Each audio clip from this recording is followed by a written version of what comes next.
ರಾಜೇಂದ್ರ ಹತ್ಯೆಗೆ ಸುಪಾರಿ ಪ್ರಕರಣಕ್ಕೆ ಸಂಬಂಧಪಟ್ಟಂತೆ ಪೊಲೀಸರ ಮುಂದೆ A1 ಆರೋಪಿ ಸೋಮ ಶರಣಾಗಿದ್ದಾನೆ. A1 ಆರೋಪಿ ಈತನೇ ಮಾಸ್ಟರ್ ಮೈಂಡ್ ಕಿಂಗ್ ಪಿನ್. ಆ ಇಡೀ ಪ್ರಕರಣ ನೋಡೋದಾದ್ರೆ ಯಾಕೆಂದ್ರೆ ಆ ಪುಷ್ಪ ಅನ್ನುವಂಥ ಒಬ್ಬ ಮಹಿಳೆ ಆಡಿಯೋದಲ್ಲಿ ಸಂಭಾಷಣೆ ಮಾಡಿದಾಗ ರಾಕಿ ಜೊತೆಗೆ ಈ ಸೋಮನ ಹೆಸರು ಬಾಯ್ಬಿಟ್ಟಿದ್ಲು. ಸುಮಾರು 70-75 ಲಕ್ಷದ ಡೀಲ್ ಅಂತ ಹೇಳಿದ್ದು, 5 ಲಕ್ಷ ಅಡ್ವಾನ್ಸ್ ತಗೊಂಡಿದ್ದಾರೆ ಅಂತ. ಈಗ ಸೋಮನೇ ಬಂದು ಪೊಲೀಸರ ಮುಂದೆ ಸರೆಂಡರ್ ಆಗಿದ್ದಾನೆ. ತುಮಕೂರಿನ ಕ್ಯಾತ್ಸಂದ್ರ ಪೊಲೀಸರ ಮುಂದೆ ಶರಣಾಗತಿಯಾಗಿದ್ದಾನೆ ಸೋಮ. ವಶಕ್ಕೆ ಪಡೆದು ಅವನನ್ನು ತೀವ್ರ ವಿಚಾರಣೆ ನಡೆಸ್ತಾ ಇದ್ದಾರೆ ಪೊಲೀಸರು. ಪ್ರಕರಣದ ತನಿಖೆಯನ್ನು ಮತ್ತಷ್ಟು ತೀವ್ರಗೊಳಿಸಿದ್ದಾರೆ. ಇಲ್ಲಿ ಹಾಕಿ ಎಲ್ಲ ಆಯಾಮಗಳಲ್ಲಿ ತನಿಖೆ ನಡೆಸ್ತಾ ಇದ್ದಾರೆ. ಯಾಕಂದರೆ ಸೋಮನ್ಗೆ ಯಾರು ಹೇಳಿದ್ರು ಇದೇನೋ ರಿಯಲ್ ಎಸ್ಟೇಟ್ ವಿಚಾರಕ್ಕೆ ಸಂಬಂಧಪಟ್ಟಂತೆ ಹತ್ಯೆಗೆ ಸ್ಕೆಚ್ ಅನ್ನುವಂಥ ಅನುಮಾನಗಳಿದ್ದಾವೆ. ಹೋಮ್ ಮಿನಿಸ್ಟರ್ ಅವರು ಹೇಳಿದ್ದಿದ್ದು. ಆ ಆಯಾಮದಲ್ಲೂ ಕೂಡ ಸೋಮನನ್ನು ವಿಚಾರಿಸ್ತಾ ಇದ್ದಾರೆ.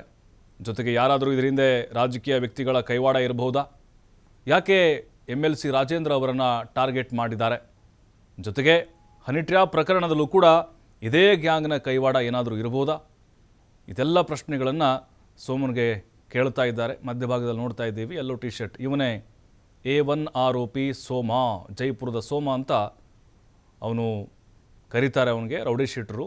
ಬಹಳಷ್ಟು ಕೇಸ್ಗಳು ಇವನ ಮೇಲೆ ಇದ್ದಾವೆ. ಒಂದು ಗ್ಯಾಂಗ್ ಕಟ್ಕೊಂಡು ಇವನು ಇದೇ ರೀತಿಯಾದಂತಹ ಕೆಲಸಗಳನ್ನು ಮಾಡ್ತಾ ಇದ್ದ.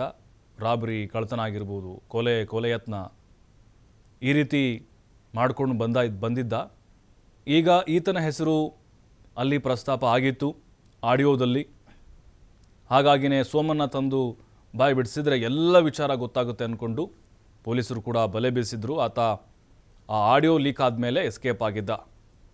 ಅವತ್ತು ನವೆಂಬರ್ 16 MLC ರಾಜೇಂದ್ರ ಅವರ ಮಗಳ ಬರ್ತ್ಡೇ ದಿನ, ಹಿಂದಿನ ದಿನ ಟೆಂಟ್ ಹಾಕಲಿಕ್ಕೆ ಬಂದಂಥವರು ಇಬ್ಬರು ರಾಜೇಂದ್ರ ಅವ್ರ ಮೇಲೆ ಹಲ್ಲೆ ಮಾಡುವಂಥ ಪ್ರಯತ್ನ, ಹಲ್ಲೆ ಮಾಡಿದರೂ ಕೂಡ. ಹಾಗಾಗಿನೇ ಡಿಸೆಂಬರ್ನಲ್ಲಿ ಆ ಒಂದು ವಿಚಾರ ಗೊತ್ತಾಗುತ್ತೆ.